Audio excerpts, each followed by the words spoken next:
Bien, llegamos a nuestra última parte de esta reflexión acerca del Señor Jesús como maestro y consejero. Y tenemos que introducirnos a esta novena característica que vemos en la palabra de Dios, que describe al Señor Jesús como maestro y consejero. Y vamos a leer en Juan capítulo 18, versículos 19 al 21. El Señor Jesús está siendo interrogado allí por el sumo sacerdote en el juicio injusto que se le practicó, y dice que el sumo sacerdote le preguntó acerca de sus discípulos y de su doctrina. Y Jesús le respondió, fíjense la respuesta del Señor Jesús: yo públicamente he hablado al mundo. Siempre he enseñado en la sinagoga y en el templo, donde se reúnen todos los judíos, y nada he hablado en oculto. ¿Por qué me preguntas a mí? Pregunta a los que han oído que les haya yo hablado. He aquí ellos saben lo que yo he dicho.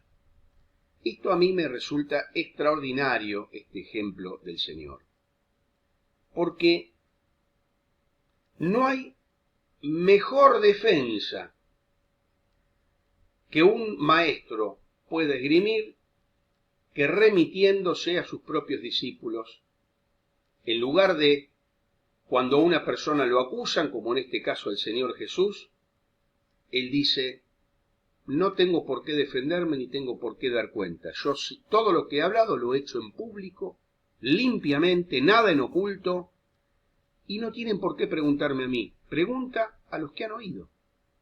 Pregunta a los que han oído. Qué bueno es no tener que esgrimir defensas personales.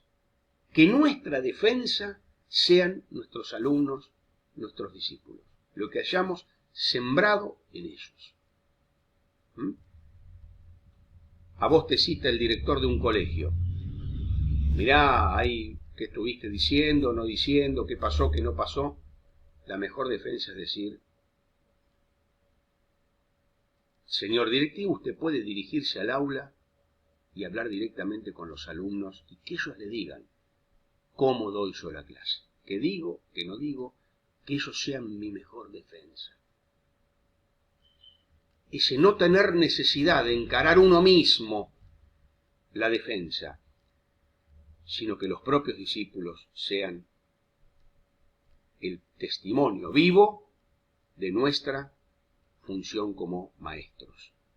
Mis palabras y mi actuación en la clase reflejan mi verdadera personalidad y mis verdaderas convicciones. Respondámonos a esto cada uno en lo personal e imitemos al Señor que enseñaba con responsabilidad y asumía las consecuencias de lo que decía y de sus palabras. Eran públicas, notorias y abiertas. En 10º lugar, leemos en Hechos capítulo 4, versículo 13,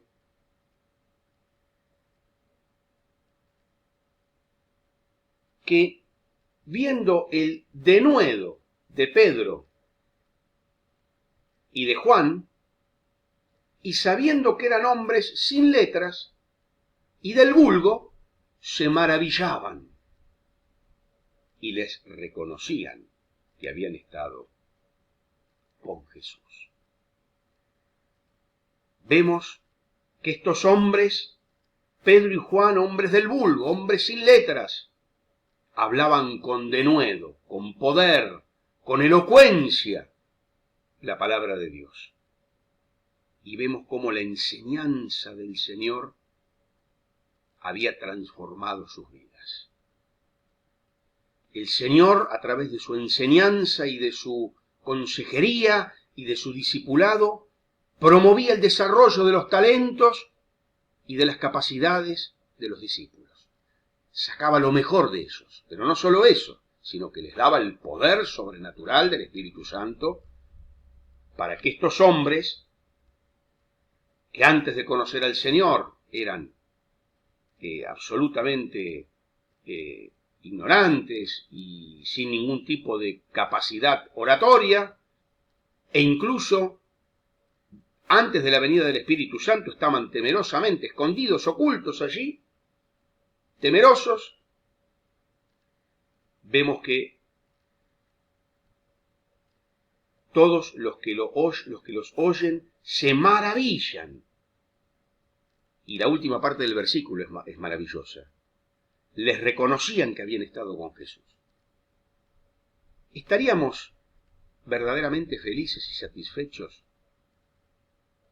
cuando vemos que nuestros alumnos tal vez nos superan a nosotros? Establecemos metas desafiantes. Confiamos realmente en los alumnos, pero fundamentalmente en el mensaje que transmitimos, y para los que somos creyentes en el poder del Espíritu Santo. ¿Confiamos realmente? ¿Desafiamos la inteligencia de los estudiantes y su creatividad? ¿O tenemos la idea de que al fin y al cabo no van a lograr nada? Yo recuerdo hace mucho tiempo había un programa cómico de televisión. Ustedes seguramente los que acumulan más años recordarán al Toto Paniagua y el profesor. Ricardo Espalter y Enrique Almada eran los actores. Y el profesor trataba de instruir a este hombre que había ganado mucho dinero, pero era, digamos, muy difícil enseñarle buenos modales. Y cuando ya el profesor finalmente se daba por vencido, decía algo así como: el que nace para pito nunca llega a ser corneta. Recuerdo siempre esa anécdota. Y a veces, a veces esa puede ser nuestra actitud. Vemos a ciertos estudiantes y dicen: este no va a lograr nada, este ya tiene un límite, tiene un techo que no puede superar. Y no ciframos ninguna expectativa ni ninguna esperanza. Y a veces yo les puedo decir por propia experiencia que muchas veces me he visto realmente sorprendido con estudiantes por el cambio que experimentaron en sus vidas. Claro, lamentablemente no he podido decir que ese cambio fue por mi actuación. Me hubiera gustado. Pero qué bueno es que las enseñanzas nuestras y nuestro ejemplo pueda transformar vidas, promover el desarrollo y el talento de nuestros discípulos, estudiantes o aconsejados, al ejemplo del Señor Jesús. Pero vemos también que el Señor Jesús forma nuevos maestros. Él les daba oportunidades, corregía sus errores, celebraba sus logros, los capacita. Es más, deja establecido un relevo, lo vemos en Mateo 28 a partir del versículo 18. Y qué lindo y qué gratificante es saber que nuestros alumnos eligen a veces la docencia por nuestra influencia, por la carrera de consejería, por nuestra influencia. ¿Inspiramos a nuestros discípulos a elegir nuestra misma vocación porque los hemos inspirado? Pero esto de formar maestros también lo podemos aplicar a la necesidad de educar y formar para la libertad. No deberíamos generar dependencia en el otro, en el aconsejado. Esto es muy propio para los que eligen esta profesión de ayudar de esta manera. Generar dependencia, sino libertad, para que nuestros discípulos se enseñen a sí mismos, sean libres, responsables, tomen sus propias decisiones en responsabilidad, aprendan a caminar solos, siguiendo los principios de la palabra de Dios. Sean independientes de nosotros, pero nunca independientes del Señor, ¿no? Independientes de nosotros.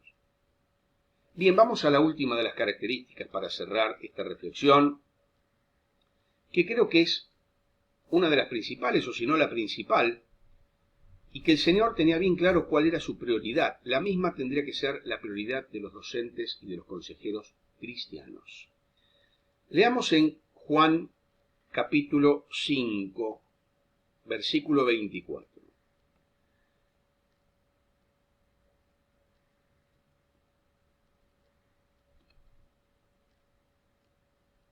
Juan 5, 24. Y perdónenme que tardo un poquito en buscar porque a veces el celular no me funciona correctamente.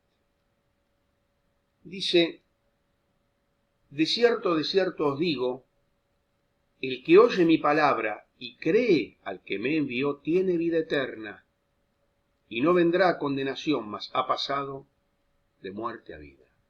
Tiene vida eterna, y no vendrá a condenación, mas ha pasado de muerte a vida. El capítulo 17 del mismo Evangelio, según San Juan, en el versículo 3, el Señor dice: y esta es la vida eterna, que te conozcan a ti, el único Dios verdadero, y a Jesucristo, a quien has enviado. La enseñanza del Señor preparaba para la vida eterna. Y esa tiene que ser nuestra prioridad. Preparar para la vida eterna. Así como el fin último y el deber supremo de los padres. Una vez se lo escuché decir a un comentarista católico. Él decía: el deber último y supremo de los padres es meter a sus hijos en el cielo. Claro, lo dijo en una manera un poquito extraña, ¿no? Porque nadie puede meter a nadie en el cielo, es una decisión personal. Pero lo que quiso decir, y con lo que tenemos que quedarnos, es que el deber del padre, de la madre, de la familia, de los educadores, es generar las condiciones, poner todo de sí, para que el discípulo, el estudiante, el hijo, tome la decisión por Jesucristo y las puertas del cielo se abran para él. Eso es meter a los hijos en el cielo. El maestro cristiano también tiene que conocer esta prioridad, que es la número 1, la salvación eterna de sus estudiantes. Porque de nada sirve ganar el mundo, dice el Señor. Ser presidente, ser científico, ser empresario. Mi alumno, tengo un exalumno que es diputado, tengo un exalumno que es empresario multimillonario, tengo un exalumno que es el presidente. Eso está muy bien. Pero la palabra dice: de nada sirve ganar el mundo y perder el alma. Por eso, queridos oyentes, acá se trata de tener en claro la jerarquía de valores. Jerarquía de valores. Saber que primero lo primero. Primero lo primero. Y el Señor Jesús preparó, enseñó acerca de la importancia del creer, del depositar la fe en Jesucristo, y de esa manera obtener la salvación eterna, que por la fe en la obra de Jesucristo. No solo lo enseñó, sino que además preparó los medios para que eso sea una realidad. Él mismo fue a la cruz, cargando con nuestros pecados. Padeció en nuestro lugar, fue nuestro sustituto en la cruz, para que todo aquel que en él cree no se pierda, mas tenga vida eterna. Entonces vemos todas estas maravillosas características del Señor como maestro y como consejero, características todas que los que elegimos estas profesiones tenemos que imitar. Pero vemos al Señor Jesús fundamentalmente en su función y en su lugar de Salvador, yendo a la cruz, poniendo su vida en rescate por cada uno de nosotros. El Señor en su función de Salvador de la humanidad, de Redentor. Y nosotros ante el Señor Jesús en la cruz tenemos que tomar una decisión. Aceptarle como nuestro Salvador, recibirle en nuestro corazón como único y suficiente Salvador a través de la fe en su obra, o vivir como si nada hubiera pasado y rechazarle. No hay término medio. O aceptamos al Señor o le rechazamos. Dios quiera que en algún momento de tu vida hayas tomado esta decisión de reconocer al Señor como tu Salvador y por la fe recibirle en tu corazón y obtener así la vida eterna. Muchas gracias.